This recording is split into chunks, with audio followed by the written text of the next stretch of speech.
Today, we're going to discuss a very important topic, the India VIX. We'll also learn how to use it in options trading to make profitable trades. First, let's understand what the India VIX is. The full form of the India VIX is the India Volatility Index. It's an index that measures market volatility. Volatility refers to fluctuations in the market. The greater the volatility, the greater the risk and uncertainty in the market. So, let's now understand the India VIX's meaning for traders. The India VIX is a very important tool for traders. When the India VIX is high, it indicates greater fear or panic in the market.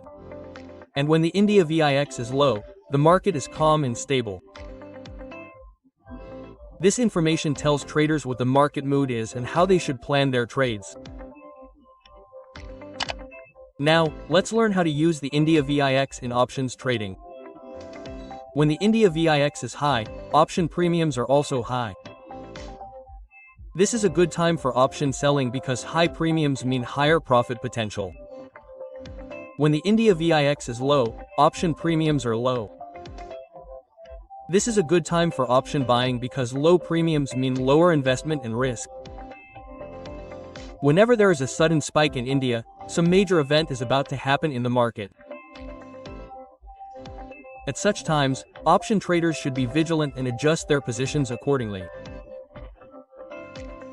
Let's consider an example. Suppose India is above 20 today, which indicates high volatility. If you sell a call option at such a time, you will receive a high premium. But keep in mind that you will need to closely monitor market movements, as high volatility also means higher risk. So friends, this was our today's video about India and option trading. If you liked this video, please like, share, and don't forget to subscribe to our channel.